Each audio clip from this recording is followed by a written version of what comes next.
Good மார்னிங்ப்பா. Thermal and automobile engineering practical லேபில் இன்றைக்கி வந்து பார்த்தீங்கன்னா பார்ட் பியில் 4வது எக்ஸ்பெரிமெண்ட் பார்க்க போகிறோம். Game shaft, timing gear, valve and valve clearance. சரிங்களா? இந்த 7 எக்ஸ்பெரிமெண்ட்டுமே ஆல்ரெடி சொன்னது தான். இது எல்லாமே டிஸ்மேண்டல் அண்டு அசம்பிள். டிஸ்மேண்டல்ன்றது ஒரு பொருள் வந்து பார்த்தீங்கன்னா பொருத்திருப்பாங்க, அதை கழட்டி திருப்பி வந்து பார்த்தோன்னா அதே இடத்துல பொறுத்துருத்தான். கழட்டி க்ளீன் பண்ணிவிட்டு இல்லை ரிப்பேர் ஏதாச்சும் இருந்துச்சுன்னா ரிப்பேர் பண்ணிவிட்டு திருப்பி மாட்டக்கூடிய வேலை தான் இந்த பார்ட் பியில் இருக்கக்கூடிய ஒர்க்கு. இதுக்கு தான் உங்களுக்கு மார்க்கு அவங்க அலாகேட் பண்ணியிருக்காங்க. இப்போ 4th எக்ஸ்பெரிமெண்ட் பேஜ் நம்பர் பார்த்துக்குங்க, 101 கொடுத்துருக்காங்க. ஸோ ஜஸ்ட் 101 மட்டும் நீங்கள் எடுத்துக்கங்க. ஃபர்தராக ஒன்று நான் எக்ஸ்பிளைன் பண்ணிட்டு வரேன், எப்படி அசம்பிள் பண்ணணும் டிஸ்மேண்டில் பண்ணுறது. இங்கே பாருங்கள், removing game shaft, replacing timing gear, removing valve, lapping and adjust valve clearance அப்படின்னு கொடுத்துருக்காங்க. இதுதான் எய்மில் கொடுத்துருக்காங்க. To learn to remove the game shaft. எப்படி கேம் ஷாஃப்ட்டை கட்டணும், ஃபஸ்ட்டு கேம் ஷாஃப்ட்னான்றதை நான் சொல்கிறேன். சரிங்களா? அதுக்கடுத்தது timing gear and valve, also practice lapping the valve and adjust the valve clearance அப்படின்னு கொடுத்துருக்காங்க. ஜஸ்ட் இந்த பக்கம் இமேஜும் கொடுத்துருக்காங்க பாருங்கள். இதுதான் கேம். சரிங்களா? சைடில் கொடுத்துக்கிறது 2 பியரிங், இந்த பக்கத்தில் இருக்குது டைமிங் கியர். இது எல்லாமே நான் ஒன்று காமிக்கிறேன். இதுக்கு அடுத்து வந்து பார்த்தீங்கன்னா இந்த இன்லெட் எக்ஸாஸ்ட் வால்வ் இருக்குது பார்த்தியா, இதுதான் வால்வு. அந்த வால்வுடைய டேப்பை வந்து பார்த்தோன்னா எப்படி அட்ஜஸ்ட்மெண்ட் பண்ணுறாங்க, இதுதான் இதனுடைய எக்ஸ்பெரிமெண்ட்டுடைய முழுமையான வேலை. இது எங்கே இருக்குது இன்ஜினில் அப்படின்றத நான் தெளிவாக ப்ராக்டிக்கலாக காமிக்கிறேன் பாருங்கள். இது வந்து பார்த்தோன்னா ஒரு cut section engine, 4 stroke engine. சரிங்களா? 4 ஸ்ட்ரோக்கு டீசல் என்ஜின். இந்த என்ஜினில் ஃபஸ்ட்டு கேம் ஷாஃப்ட் எங்கே இருக்குது சார் அப்படின்னு பார்த்தீங்கன்னா, கேம் ஷாஃப்ட்டு இந்த பக்கத்தில் இன்னரில் பாருங்கள், இந்த இருக்குது பார்த்தீங்களா, இதுதான் கேம் ஷாஃப்ட்டு. இந்த பர்டிகுலர் பாயிண்ட் பாருங்கள், இதுதான் கேம் சொல்லுவாங்க. கேமை பிடிச்சிருக்கிறதுனால இதுக்கு பேர் கேம் ஷாஃப்ட்டு.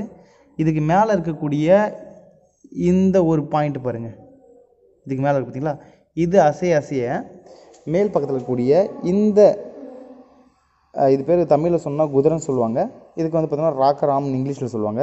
இது ஆன் ஆகும்போது இன்லெட் வால்வு இருக்குது பார்த்தீங்களா, இது திறந்து மூடும். சரிங்களா? இதுதான் இன்லெட் வால்வு.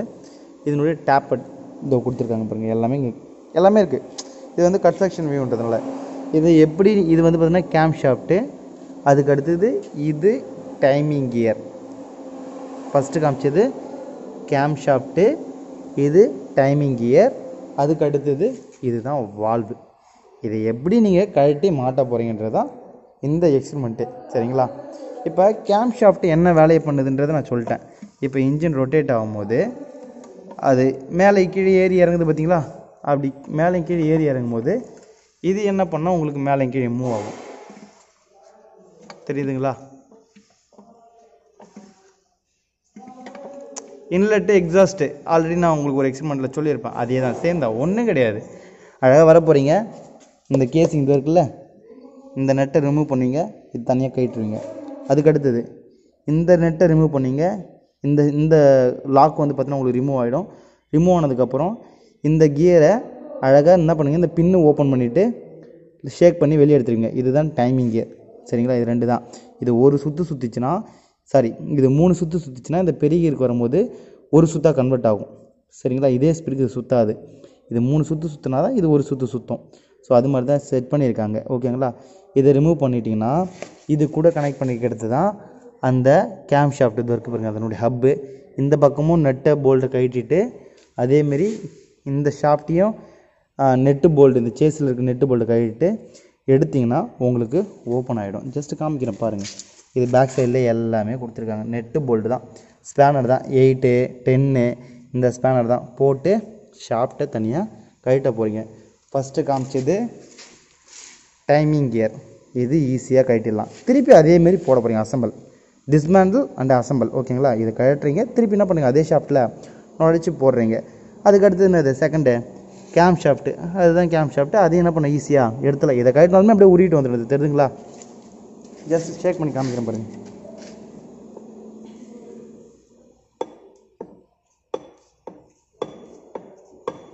ஓகேங்க, கியர் கூட அட்டாச் ஆகிருக்கு. அதே கையால் அந்த ஃப்ளை வீலை சுற்றினா ஈஸியாக சுற்றும். தெரியுதுங்களா? சின்ன கியரை விட அது ஸ்லோவாக தான் சுற்றும். 2. மூணாவது வந்து பார்த்தீங்கன்னா ஹெட்டில் கை வைக்கிறீங்க. ஹெட்டில் இது 2 இந்த 4 போல்டு ஆல்ரெடி ஒன்று கழட்டி தான் இருக்குது. 1 2 3 4 போல்டு கையிட்டு தூக்கிட்டிங்கன்னா இந்த பொப்பட் வால்வு அழகாக ஓப்பன் ஆகிடும். இதனுடைய கிளியரன்ஸ் எப்படி பார்ப்பீங்க அப்படின்னு பார்த்தீங்கன்னா, இந்த இடத்துல உங்களுக்கு வந்து பார்த்தீங்கன்னா இது இருக்குது பார்த்தீங்களா, இந்த ராக் ரேம் சின்னதாக ஒரு ஸ்லிப் மாதிரி ஒன்று வச்சு செக் பண்ணுவீங்க. கேஜ்னு சொல்லுவாங்க, ஃபீலர் கேஜ்னு சொல்லிட்டு சொல்லுவாங்க. அந்த கேஜ் வச்சு செக் பண்ணுவீங்க. அந்த கேஜ் எதுக்காகனா இந்த ராக் ரேமுக்கும் இந்த பொப்பட் வால்வுக்கும் இதுக்கும் வந்து பார்த்தீங்கன்னா எவ்வளோ கிளியரன்ஸ் இருக்குது. ஏன்னா கேப் இல்லாமல் இருந்தால் தான் கரெக்டான பண்ண உங்களுக்கு அழுத்தி ஓப்பன் ஆகும், க்ளோஸ் ஆகும். இது மாதிரி தெரியுதுங்களா? இது மாதிரி அவ்வளோதான் இந்த எக்ஸ்பெரிமெண்ட்டு, வேறு ஒன்றுமே கிடையாது. இதுக்கு பேக்கில் வந்து பார்த்தோன்னா எப்படி ஓப்பன் பண்ணணும், எப்படி ஸ்பேனர் போட்டு கைட்டினாங்கன்றத வீடியோ அட்டாச் பண்ணி கொடுக்குறேன். அப்படியே பார்த்து அதே மாதிரி பண்ணுங்கள். சரிங்களா? தேங்க்யூப்பா. வேறு ஏதாச்சும் டவுட் இருந்தால் கேளுங்க, நான் உங்களுக்கு எல்லாமே சொல்கிறேன். ஓகேவா? This is the top cover.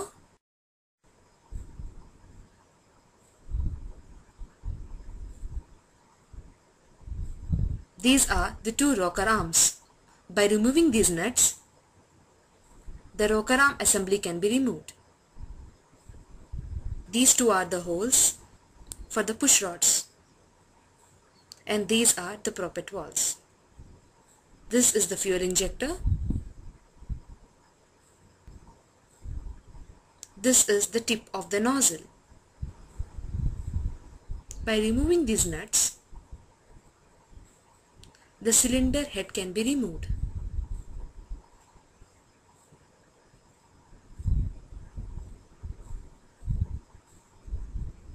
This is the cylinder head.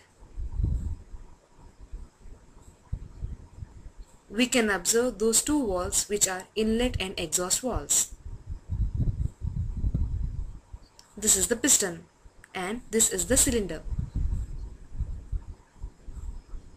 And these 2 holes are the provisions for the push rods.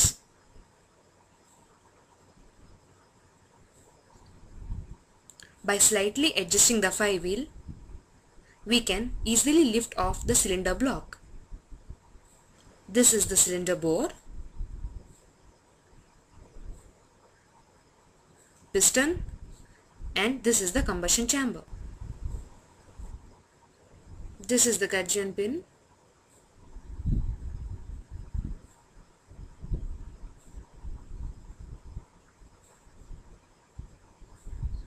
And this connecting rod is connected to the piston by this pin.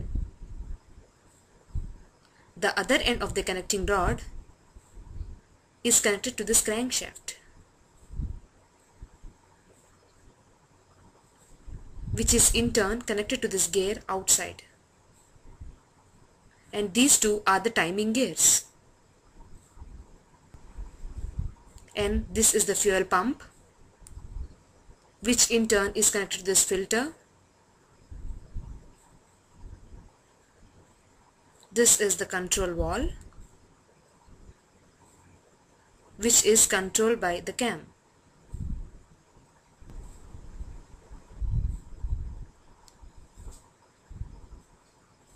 This is the camshaft on which these 3 cams are present for operating these 3 valves, which is nothing but the inlet, outlet and the fuel valve. This is the governor to control the fuel supply. This end is connected to the accelerator. This is oil pump. And this is the oil filter.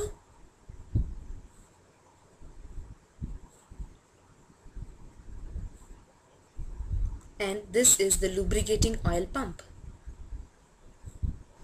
These are the disassembled parts of this diesel engine. We'll reassemble these parts now. The governor is kept back into its original position, as we know that the function of the governor is to control speeds. And the fuel sump and the injector is kept back into its original slots.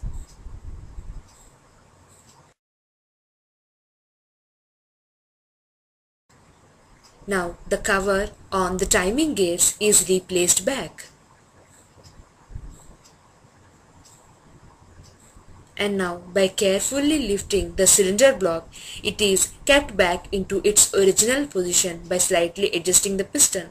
And during this process we should be very careful, as misalignment of the cylinder body may break the piston. So by carefully adjusting the flywheel, we can set back the piston into its bore. Now the cylinder head is replaced back into its original position by the slots provided. Next, we will reassemble back the rocker arm assembly into its original position, which are used to control the poppet valves and the inlet and the exhaust valves. Now the fuel injector is placed in its position and the top cover is replaced.